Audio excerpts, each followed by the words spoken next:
Nothing worse is going to happen to me, I hope, than a very severe attack of seasickness.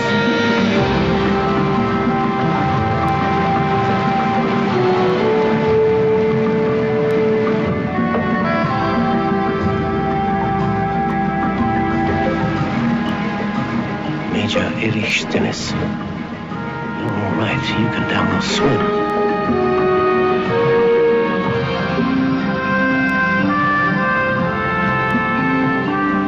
Come on, Samson.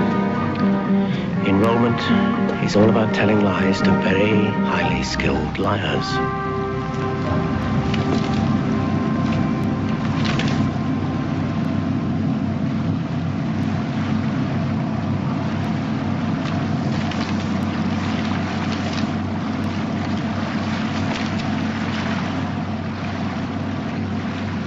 There are no surprises on the boat, Samson.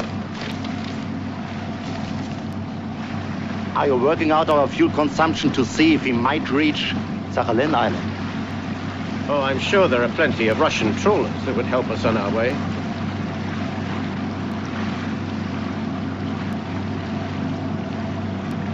No one up there, except the automatic pilot.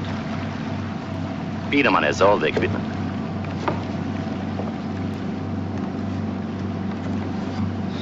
Excuse me. Oh, sir.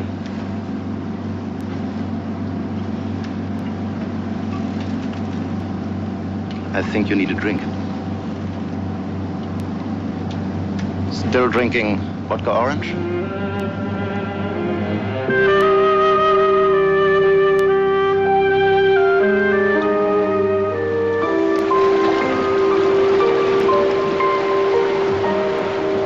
Wonderful, isn't it? Still drink scotch?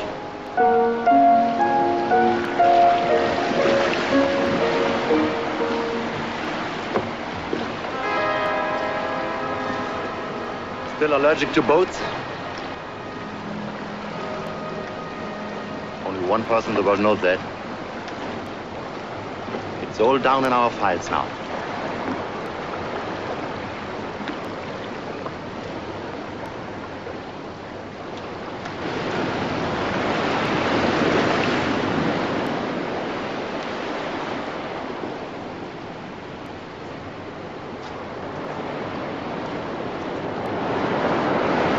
Excuse me, but you've gone to an awful lot of trouble if all you want's a fishing lesson. The backyard of the CIA. One always has to be cautious. This may be their backyard, Mr. Stennis, but I can assure you there's no danger you'll end up in American hands. I don't understand. What gives you the idea I want to end up in anyone's hands? I'm straight KGB. Careerman with no complications. There's no one in the world with no complications, Mr. Stennis. Here. Why have you gone to all this trouble to talk to me alone? Because I thought you were offering me your defection.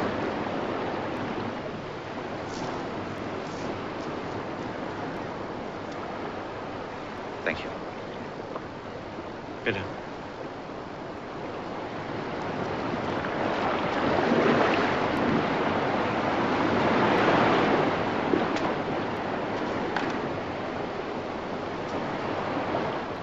Jaws, Samson. There isn't a fish in the sea that some other fish isn't trying to eat. Warum eigentlich ich?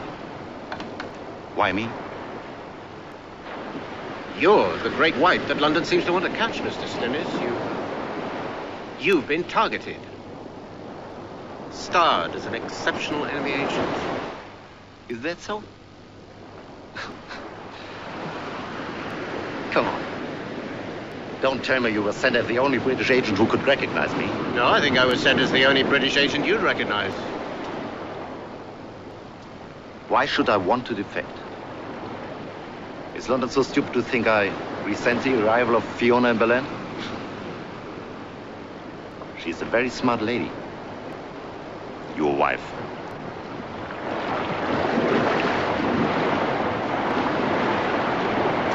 By the way, Mr. Stennis, are you married?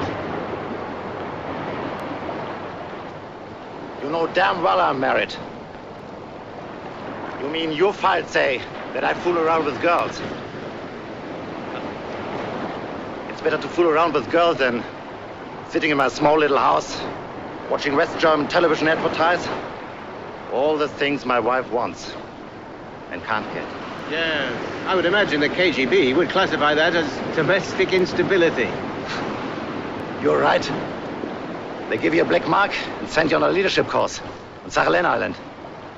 No wine, no women, cold showers and long runs. 100 miles to the nearest town. Sounds like a very strong argument for marital fidelity. Yes. Until you get bored with it.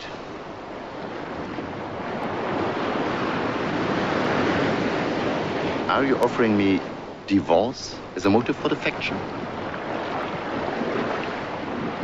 Yes.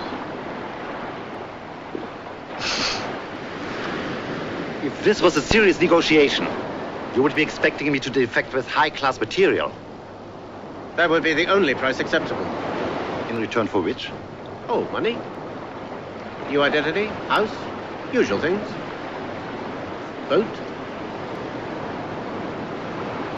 With pretty young girls? A clean divorce? Very neat. Who's pulling whose leg, Mr. Stennis?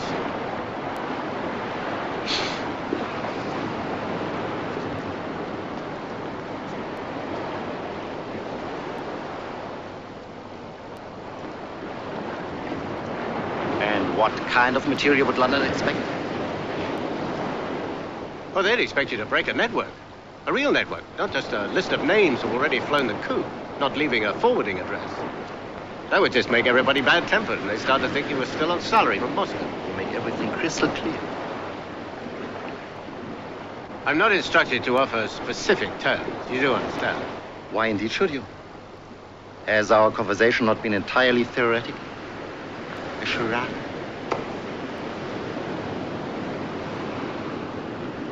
It takes a minimum of 3 people to play charades, Mr. Stennis. I'm told Zena Volkman's a very good player.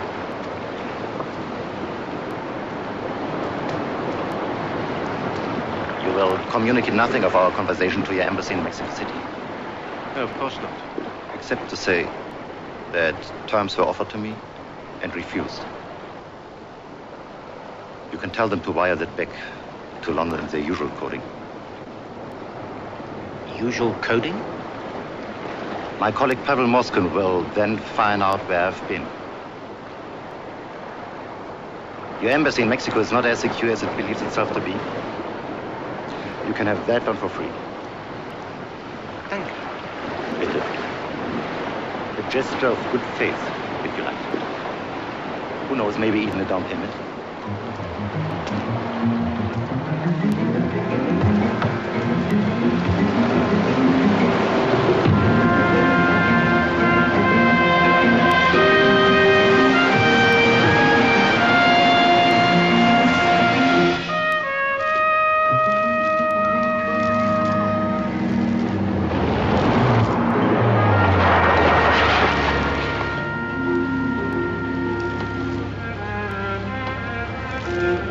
Nächste Woche wieder in Berlin.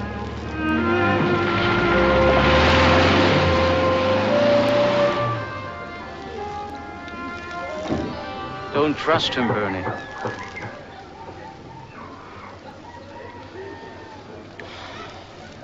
That's not the reason why, Werner. You know the way London expects us to work. I don't trust him. I don't distrust him. He's probably feeling exactly the same about us. He's probably wondering if we aren't trying to lead him into the jam pot and get him drowned by his own side.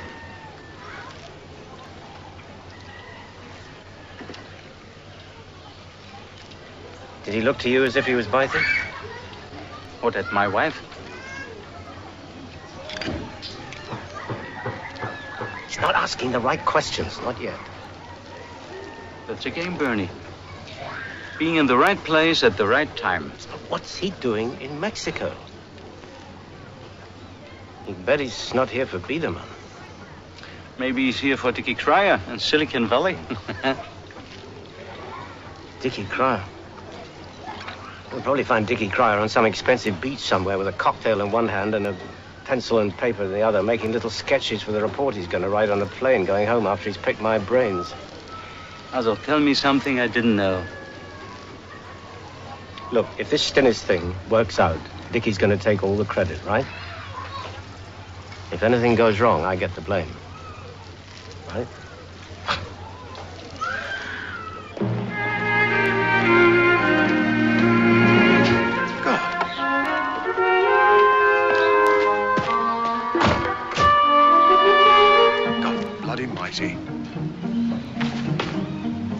That's all right, Tipsy. Give it a wash and be as good as new. Oh, by the way, are you in charge of security at the embassy? Yes. Well, I think you'll find that the opposition have broken your Mickey Mouse codes. Mickey Mouse? They've been reading your signals traffic for at least 3 months.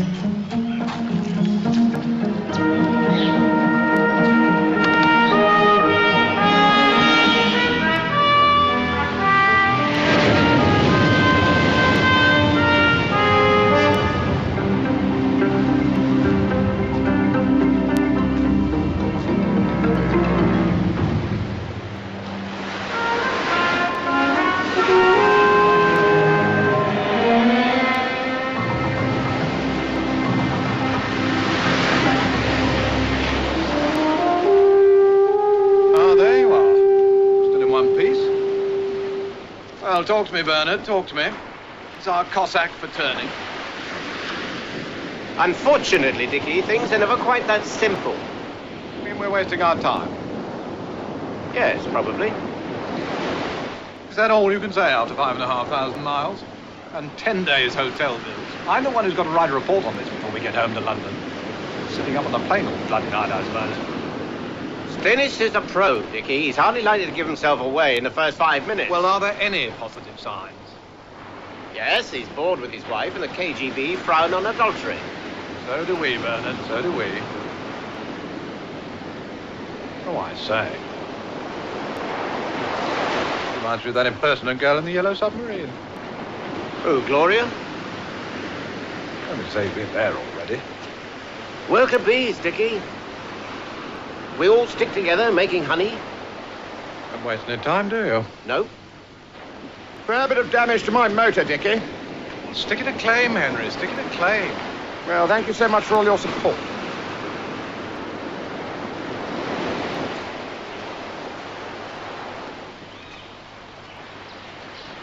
Has the intelligence department made up its mind yet? Or are we still improvising? Well, we do know that Stinnes is going to be back in Berlin next week. I heard. They want me back there, too?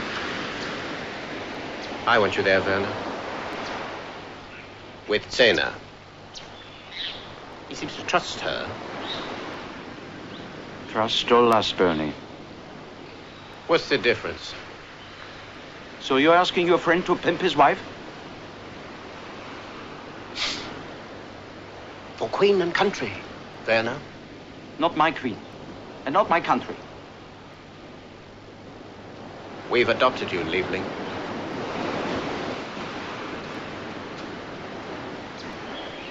Look, Cuidado. All I am saying, Bernard, is that I have a report to sweat out, and I want to know if we stand a 50-50 chance. Certainly no better. Is he worth department time and money? She's really a potential defector, yes? All right. How much is he going to cost us? Dickie, I doubt if money will come into it. Men like Stinnes don't get where they are without a fair amount of indoctrination. Oh, you mean he's a hard-nosed comic? He's establishment, but not necessarily a believer. Look, a major like Stinnes can barge into the office of any commander-in-chief without even bothering to knock. And no one in the West has the kind of power he can enjoy. I'll bring him a comfortable life. Yes, well, I think he's probably seen enough of our own defectors to know what kind of life that can be. Oh, really, Bernard? How can you compare the life of a defector coming west to that of one going east? All they have to offer is a perverted ideology and a medieval social system. Seems to have attracted its fair share of voluntary followers. We have a free society and a free press. For what that's worth. Freedom to protest. Within limits. The freedom, Bernard, to say anything we damn well please. The freedom, Richard, to starve. So whose side are you on?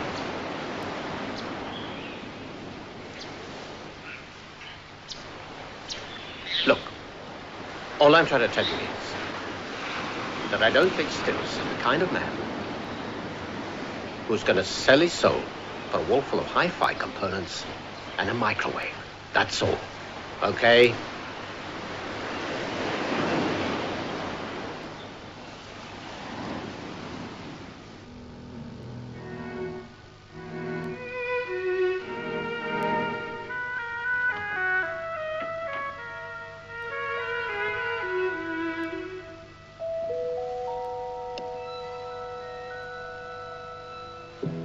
Doris? Daddy! You're in the cupboard. Hello, darling. Hello. Did you go when Nanny is gone? That's Berkshire, silly. Where did you go, Daddy? I went to Mexico. Did you see Mummy? Mummy's in Berlin, silly. I'm not silly. Now look, what's this? I brought you some things back from Mexico. That's yours. You know what they are? Have you ever seen them before? No. They look like rubs, but actually they've got holes in them. You can stick them over. Go over there and see. Oh, that's great. Where are you? Come sit here. That's good. Isn't Mummy in Berlin, Daddy? Yes, Mummy's in Berlin. She rang up. She what? Mexico's where they play football. Mummy sent you her love.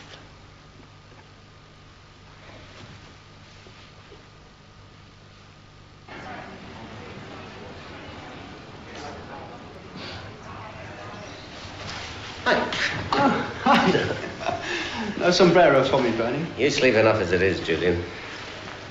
Oh, my God. Yes. Dickie had the entire contents of his in tray sent to you. Oh, Brett wants to see you in his office. 11 o'clock sharp, Bernard. DG. First thing Monday morning. And a bloke called Kimber Hutchinson kept calling. He sounded like your bank manager. He's my father-in-law, actually. Yes. So I eventually gathered. He's trying to summon you to a family meeting next weekend.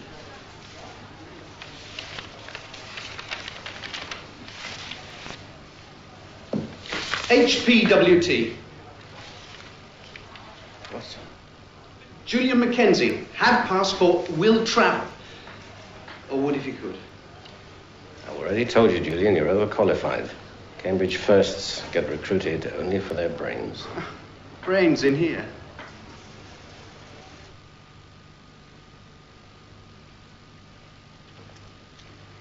Cheers. Cheers.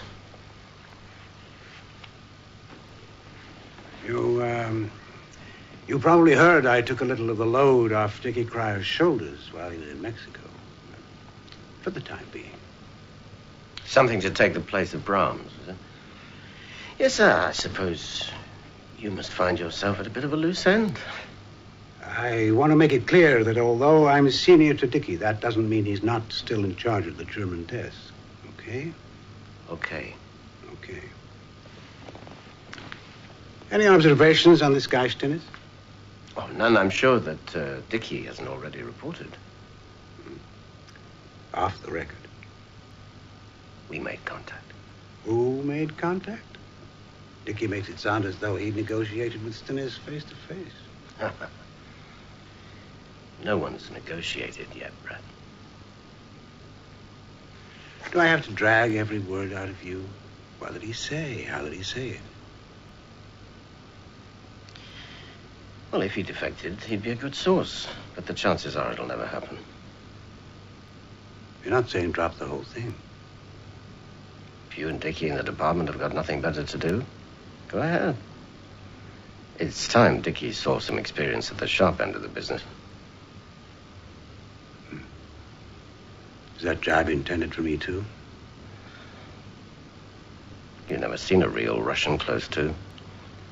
Except over cucumber sandwiches at embassy tea parties. Stinnes is a real pro. You'll enjoy talking to him. Oh, there's some routine stuff here we have to go through, if you don't mind. Why should I mind? Well, you might mind talking to me. It's about your wife. One or two remarks you made seemed to suggest that you might have suspected Fiona and myself of having had an affair or something of that nature. I appreciate the fact that you made no mention of your suspicions in your formal interviews. There were no grounds for your suspicions, I do assure you, but in written reports, can look bad. These are recap questions from Mr. Barrett, Cabinet Office. You never suspected your wife of working for the KGB prior to your mission into East Berlin? That is correct. Not even if we go back years and years?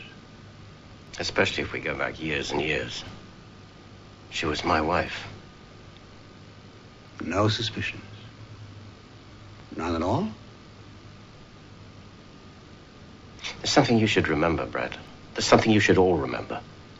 Fiona was cleared by internal security and regularly vetted by the department. My failure was no greater than the department's failure. If I hadn't flushed her out, she'd still be working here and still passing your secrets back to Moscow. Our secrets? Let's rather say our secrets. Unless you're also thinking of leaving us.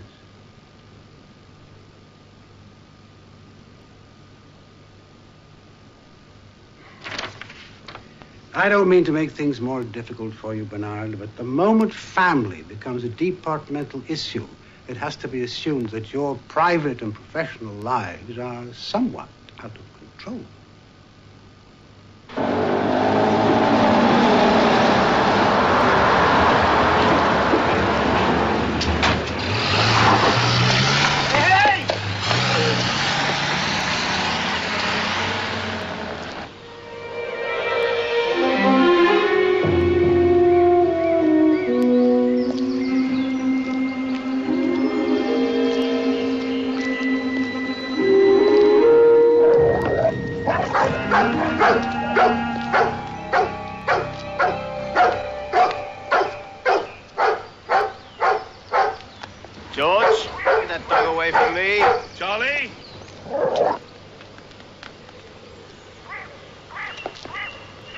It's all very well for you sloping up here on a Sabbath. I've had to put up with it all weekend.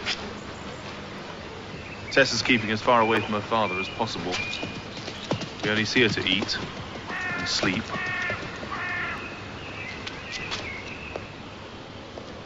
Jane's in the garden. Charlie! Charlie! Come here!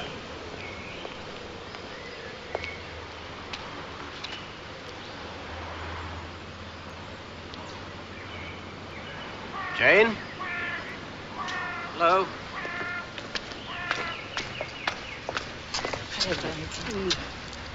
So nice to see you. I still can't believe what's happened. Where did we go wrong, Bernard? Please don't go blaming yourself, Jane. Go away! Go away!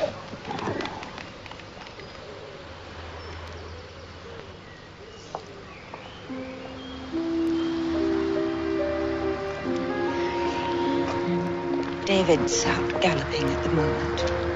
He's taken Fiona pretty hard. He's looking for someone to blame. He's not going to give you an easy time.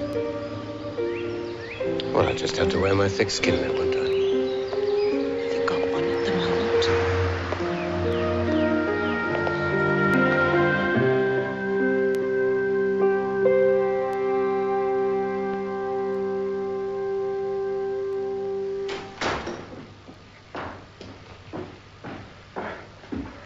Bloody horse went lame.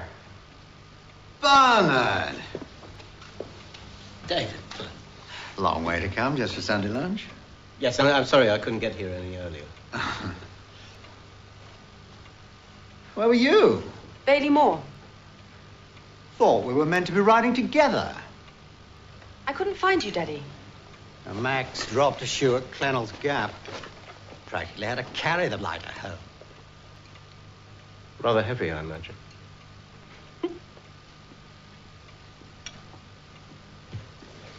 Been thinking about that new place of yours. Not what I'd call a sound investment. Suppose you realize you're paying the equivalent of £150,000 per room. Might look good on headed note paper. But a penthouse these days is for American PR. Or call girls. Besides, inner cities are not the place for children anymore. The days of Peter Pan are over. Children? Wouldn't you say so, Bernard? Have to be frightfully careful how and where you bring up kids.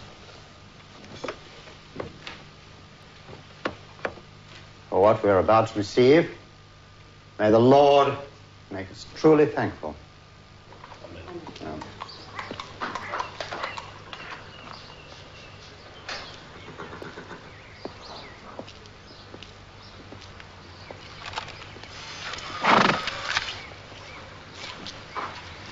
Amen.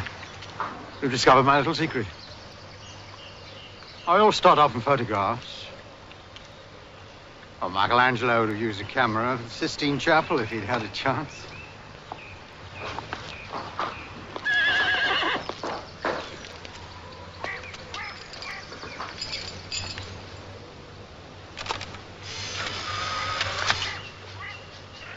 Thank you, Marjorie.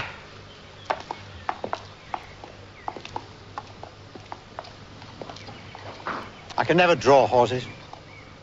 It's not fair. No artist loved horses as I do. Or knew so much about them.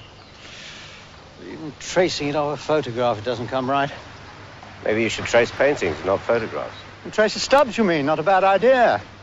Learn whatever his trick was. It is all tricks, you know.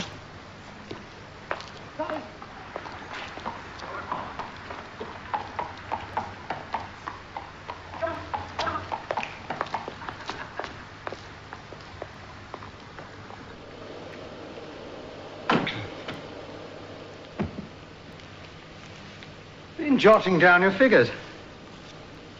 You don't look too happy. Of course, I'm only guessing at your salary. Equivalent, I thought, of a principal in the admin grades of the civil service. And Fiona would have had more or less the same, so that's halved your income for a start. But you've also lost the benefit of her trust fund. I've frozen all assets I can lay my hands on. It strikes me you'll have to sell the house. Find yourself a small service flat. Bedroom, kitchen and living room. Maybe not even a kitchen. I'll give you the names of a couple of house agents I know in London, do business with. Don't want to go to the first people you come across. Too many Israelites in that line of business. Oh, I forgot. You like Jews, don't you? No more than I like Scotsmen or Saudi Arabians. Your specifications for the service flat left out a nursery. I was coming to that, Bernard. The children, and I think you'll agree unreservedly about this, are the most important single factor in this whole tragic business. Yes. I'm a socialist, Bernard. You know that. Never made a secret of the fact. My father worked hard all his life and died at his workbench. Something I can't forget. Yes, but your father owned the workbench and the factory in which it was situated. But I've never had any dealings with communists. And when I heard the owner had been working for the Russians all these years, I sent for my lawyer and disowned her. I obliterated her from our lives. You've got to say something about the children. Fiona's gone for good. She's never coming back. It's no good holding on to the house in the hope you'll one day resume your life together. If Fiona did come back, she would have an extremely long jail sentence to face, not to return home. Oh, my God, yes. That would be the final disgrace. I dare say your own social attitudes had something to do with her change of mind. She was very well brought up, you know. As I intend her children to be. My wife and I have discussed the whole matter at great length. We are prepared to have the children. They will have their old nanny back. And of course I can afford proper and discreet security precautions indefinitely. Naturally, you'd have access whenever you wish. Thank you, David. But I'm afraid I intend to keep the children with me.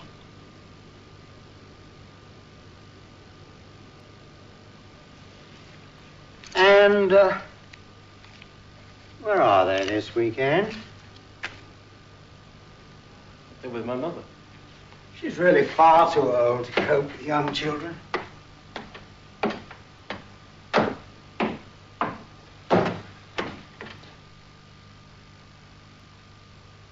You see, Bernard, here in the country, we can offer them an almost idyllic life. Oh, you must admit they would like it here.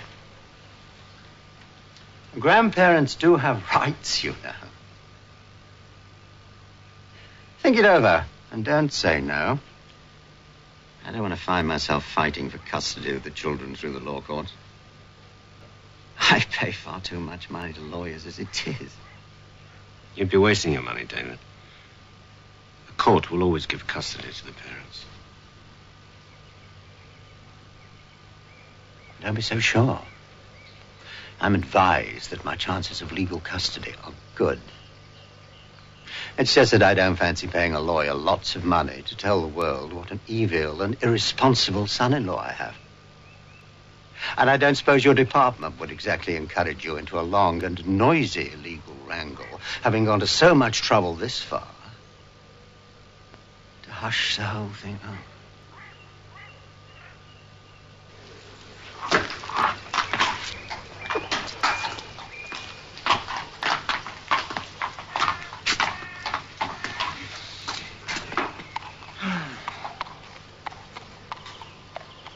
Where's George? Doesn't he write?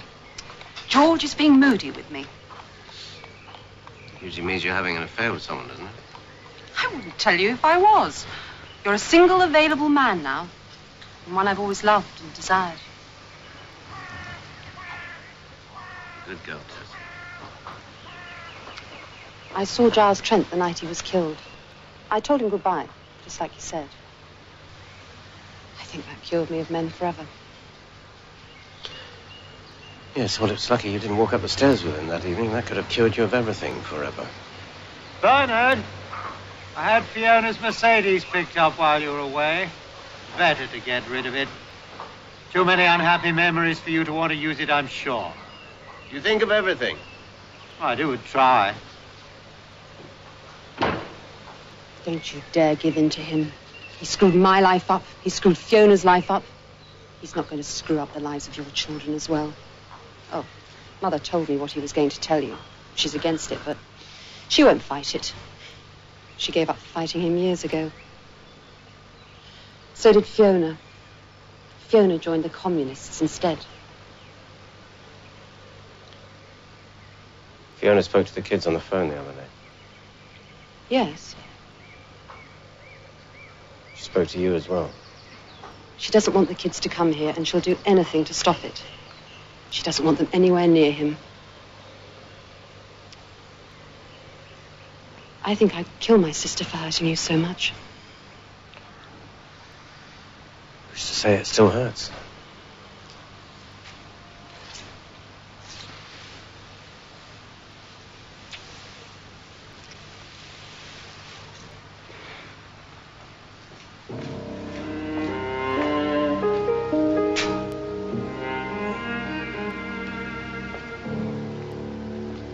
Came to offer you a lift back to London.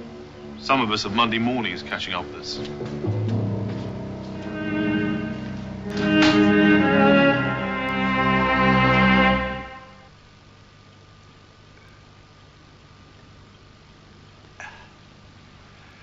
Only a welfare meeting, Sampson. Welfare, sir? Part of my job, I believe. Isn't it? You've been in the Caribbean? Mexico, sir. Precisely. Successful hunt? Too early to tell yet, sir. Good. I mean, I'm glad you're being cautious. Your father was always a cautious man. Anything you want to say? About Mexico, sir? About anything. No trouble. Silas Gaunt is always very concerned about the welfare of his protégé. Can be rather insistent about it. I told him we could take some sort of child allowance out of contingency as a temporary measure. And of course we have a very good boarding school for all ages and sexes. I'd rather keep my children at home. Precisely. Exactly what I said to him. Silas can be a boring old fart, really. Oh, no disrespect. Fine brain. Fine brain. Too much solitude.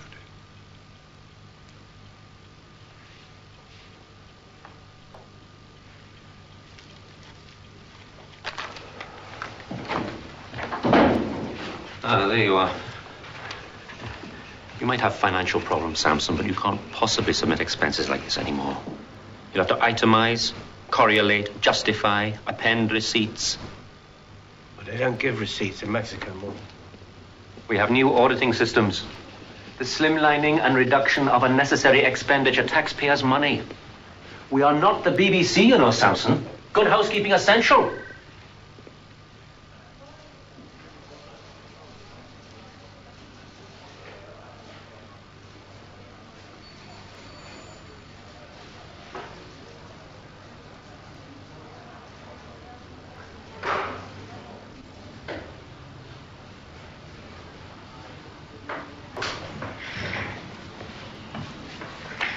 I need these files signed out by registry, Mr. Sampson. I'm afraid they're all going on a floppy disk. It's the point of computers, isn't it? Yes, sir. Call him Bernie, love. We're very democratic on the third floor. You've got nothing better to do, Julian, than you can run that little lot along to Dickie's. Yes, sir. That's quite a mess, sir. What in there? You want to go at sorting it out? Third floor, that's operations. Well, do you good to blink in the daylight? Blink in the daylight? You spend most of your life underground, don't you, in a yellow submarine? Oh, yes. Yes, it's awful. I'm afraid I got myself stuck with it. Did you come into the department on computers? No, language. My parents come from Hungary. Ah, Sie haben in Ungarn gelebt. Mein Vater kam 1965. Ich bin in Weymouth geboren. And where do you live now? Epsom. Well, it's quite a luxury to have fluent German on the desk. Do you want to go at sorting the rest of this out? This is operations. I'm attached to registry. Well, I'll have a word with establishments if you like. Anything to get my head above ground, sir. Okay. Yes, worker bees wearing Chanel number 19. Times they are changing, aren't they, Dickie? Brett has summoned Frank over to give him a Berlin rundown on Stinism. Oh, you knew that, did you? Well, I guessed he would. I'm not quibbling, Bernard, but Frank is German desk. It would have been usual to clear through me. Oh, damn it, I am quibbling. He must clear through me. Dickie, the department are assessing Stinnis. He could end up costing a lot of money. I don't think anybody's too worried about protocol at the moment. What do you mean, money? Well, we already owe Werner a big fat fee. Not off German funds, we don't. Oh, come on, we send them back to Berlin, Dickie. They were in the middle of a Mexican holiday. You sent him back to Berlin. I merely said use Zena as a go-between. I will not have establishments down on my head for overspending on unrelated expenses. Oh, dear God, I've got a bloody head cold coming on. All those changes in climate. Dickie, you know, I think you ought to go home and lie down. Get Daphne to make you a nice hot whiskey and lemon. Yes, well, if you see Frank, you just tell him where German desk is situated. It's Dickie Cryer, extension 610. Oh, how are the kids, by the way? Why on earth did you ask? I don't know. Oh, yes, I do. Daphne asked me to ask you, and anything she can do to help and all that sort of thing. And why don't you come to dinner on Thursday? Bring Chanel number 19.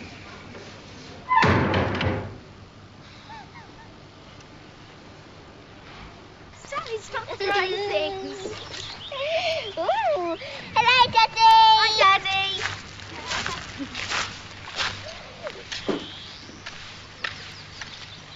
Daddy, have you come to take us home? Can we stay with Gran another day? She's made shepherd's pie too. There's plenty for you too, dear. We've been helping in the garden. Yes. Now I see. Mother.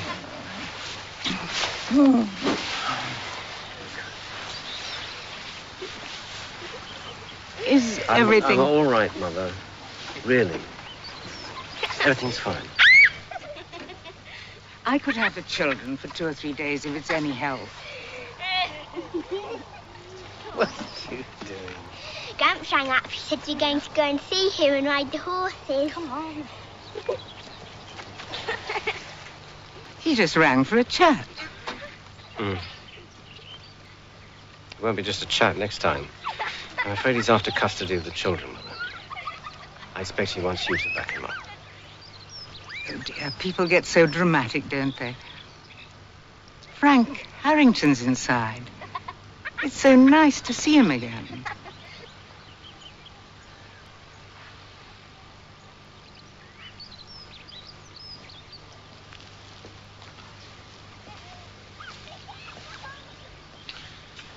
Frank? The office knew you were coming here to pick up the children. Just trying to figure out what's going on.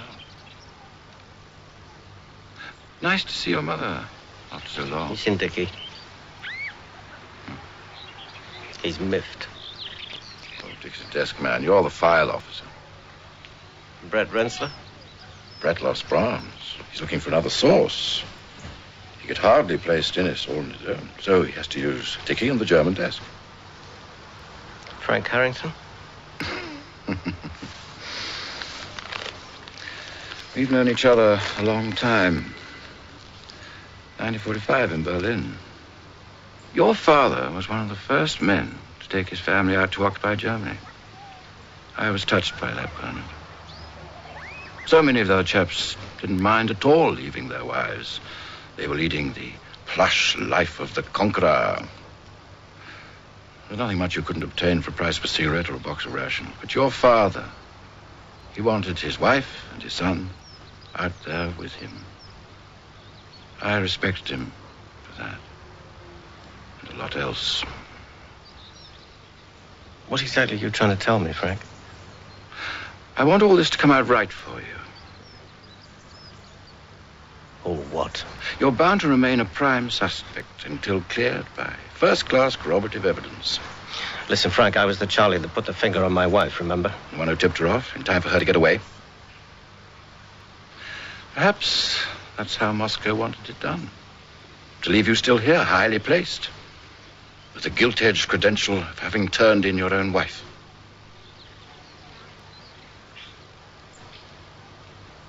What the hell are you getting at? Playing devil's advocate, Bernard.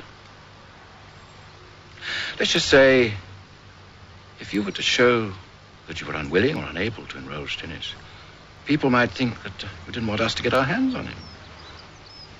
They might then ask if you had something to fear from his evidence.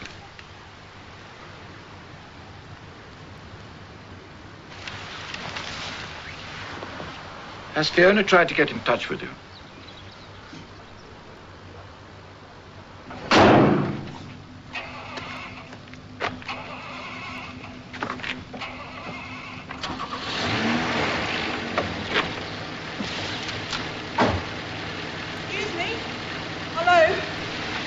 I've been having a same trouble. Only mine won't go at all. I've got to be at St. Mary Abbott's by 1:30 or Matron will kill me. You couldn't give me a lift as far as the taxi, could you? Of course.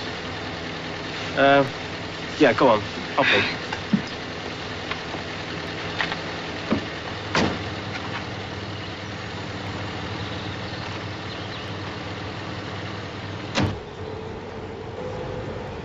I'm sorry to give you this trouble. I'd rang my brother, but he'd be playing cricket today.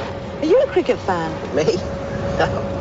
No, for one reason or another, I never learned at school, so I'm afraid my knowledge of the game is somewhat limited. It's a more violent sport than people realise. I'm surprised there haven't been more fatalities. Fatalities? Well, wearing the helmets have helped, of course, but you see, a good fast bowler has to have the killer instinct, and in the heat of the moment, that should mean exactly what it says.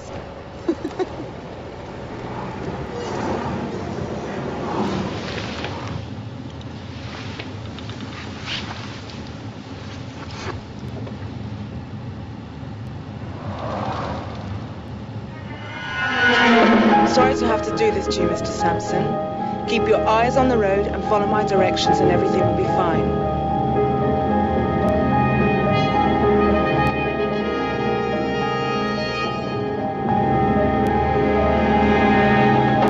We'll drive along the M4 and turn off for Heathrow. There's something I have to do there, and when it's been done, you'll be free to go. Don't do anything stupid, Mr. Sampson. I am a qualified nurse, and the stuff in this hypo will take effect within seconds. So please, don't try to do anything heroic. Don't worry, this is not an attempt to abduct you.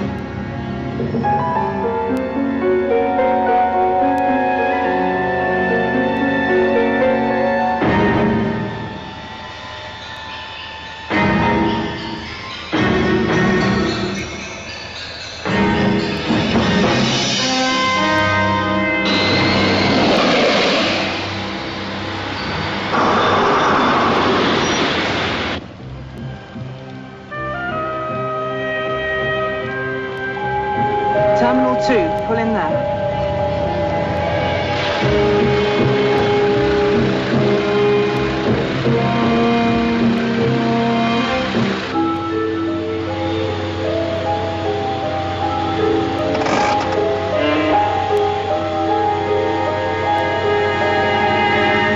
Don't turn round.